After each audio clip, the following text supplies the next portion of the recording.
The international manhunt for Edward Snowden continues while the White House works to get him back to the United States.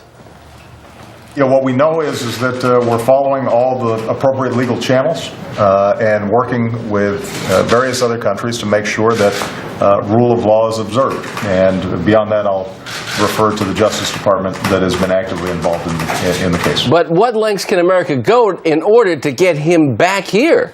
Fox News senior judicial analyst Judge Andrew Napolitano joins us right now. Morning, guys. Well, Judge, it does seem like Russia might be going, okay, we've got him, and just kind of poking their finger in our eye. It does seem as though it's an opportunity for Putin to do what he likes to do, which is, you say, poke his finger in people's eye. But to Peter's question, there's almost no limit to the lengths to which the government can go. I mean, the Supreme Court, as odious as this sounds, says that the government could kidnap him. So if a defendant shows up in an American courtroom in handcuffs, surrounded by a bunch of U.S. Marshals, and says, Judge, 2 days ago I was in Moscow, they kidnapped me, they drugged me, they put me on a plane and brought me here, the court will say, it's no concern of ours how you got here.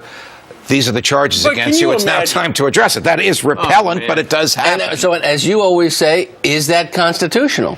The Supreme Court has said it is constitutional. So then it is. The government doesn't like to admit that he does it. Only a few years ago, U.S. agents were convicted in Italy for arresting someone off the streets of Milan and delivering him against his will to Cairo. They weren't present for their trial, but they were convicted, and that conviction was upheld by the Italian courts. I don't know if the president will go to those lengths. I mean, this is a decision that only can be made at the highest levels, but he has the authority to do it. Now, short of that, if he ends up in Ecuador tomorrow, or if he's there now and we don't know it, there's very little the government can do but wait until the government in Ecuador changes, as happens periodically and in countries. The attitude changes. Russia said this morning that Snowden hasn't crossed into Russia. So that could be that he's in the international space in the airport? He could be in the international space in the airport.